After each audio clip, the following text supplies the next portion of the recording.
dreams. Duryodhana soon understood that Bhima was the real strength of the Pandavas. He concluded that if he could somehow eliminate Bhima, the Pandavas would be no match for the Kauravas. Yudhishthira was always bound by Dharma, and the other Pandavas followed him. With this realization, Duryodhana, along with Shakuni, began plotting cunningly to get rid of Bhimasena. Duryodhana devised a series of schemes to eliminate Bhima. First, he took the Pandavas and Kauravas to play near the Ganga river. After the activities and meal, while Bhima was asleep, Duryodhana and his allies bound him with metal chains and threw him into the river.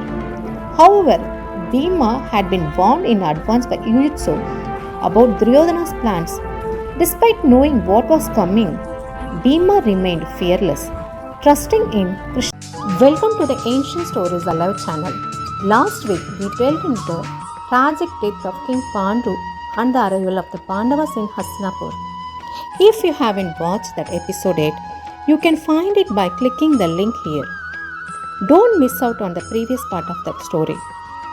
Today, we continue our journey into the epic tale of the Mahabharata, focusing on the intense rivalries between the Kauravas and the Pandavas. Specifically, we'll explore how Bhima, with his unmatched strength and determination, became a central figure in these rivalries. This episode will take you through the competitions, confrontations, and growing tensions that set the stage for the epic conflicts to come. Let's dive in. Vidura and Bhishmacharya took the Pandavas to Guru Kripacharya to learn archery, warfare, and other skills. Duryodhana and other Kauravas were also there, learning alongside them. Additionally, many nearby princes and kings were present to learn war skills under Kripacharya's guidance. A rivalry had already formed between the Pandavas and the Kauravas, and some of the princes aligned themselves with either the Pandavas or the Kauravas. While the formal lessons in warfare were important, the competitions held after the classes were equally significant to them. Every day after classes, there would be competitions like running races where all the Kauravas, Pandavas, and other kings would participate. But every time, Bhima would always win. He could uproot trees with one hand and would throw mud at the rival gang members, including not just the Kauravas but even the other members from both the sides. Whenever Bhima started throwing mud, it was like a tornado. No one, whether Kaurava or Pandava, could even open their eyes. Bhima's strength was unmatched. While others from both the Kauravas and Pandavas struggled with tasks like breaking a big block of wood, Bhima would shatter it in one hit, leaving everyone in awe of his power. Bhimasena would always emerge victorious, whether it was a race, a wrestling, or any other competition. In wrestling, he would challenge all 101 Kauravas at once, telling his brothers, the Pandavas, not to interfere, saying, "I will take care of them myself." He would easily defeat all 101 Kauravas in no time, often leaving them to flee without much of a fight, much to Bhima's disappointment. Sometimes Bhima would mock the Kauravas, telling them to sit on his shoulders so he could carry them across the Ganga river.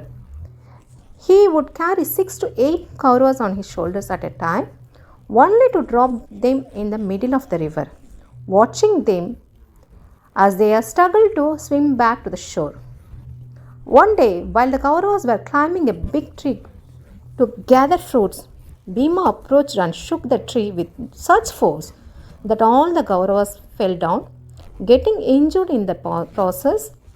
Bhima would then pick up the fallen fruits and eat them while laughing at the Kauravas' misfortune. All these incidents intensified the hatred the Kauravas, especially Duryodhana, harbored toward Bhima. Day by day, Duryodhana's jealousy and frustration grew as he realized he could not match Bhima's strength or abilities. Bhima even began to haunt Duryodhana's dreams. Duryodhana soon understood that Bhima was the real strength of the Pandavas. He concluded that if he could somehow eliminate Bhima, the Pandavas would be no match for the Kauravas. Yudhishthira was always bound by Dharma, and the other Pandavas followed him. With this realization, Duryodhana, along with Shakuni, began plotting cunningly to get rid of Bhimasena. Duryodhana devised a series of schemes to eliminate Bhima. First, he took the Pandavas and Kauravas to play near the Ganga river. After the activities and meal, while Bhima was asleep, Duryodhana and his allies bound him with metal chains and threw him into the river. However, Bhima had been warned in advance by Yujutsu about Duryodhana's plans. Despite knowing what was coming, Bhima remained fearless, trusting in Krishna's protection. He broke free from the chains, swam back to shore, and returned to his place among the Pandavas as if nothing had happened. Duryodhana was stunned. Undeterred, the next day, Duryodhana and his charioteer bring poisonous snake and release them on Bhima while he slept.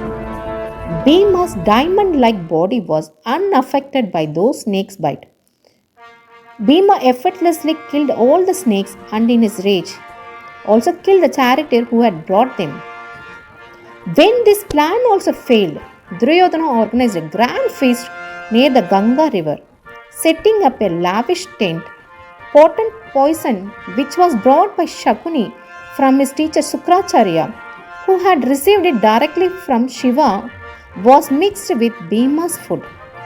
He served Bhima that poisoned food, which he personally fed to him under the guise of friendship. After Bhima seemed to fall asleep from the poison, Duryodhana bound him tightly with strong metal chains and threw him into the deep part of the Ganga river.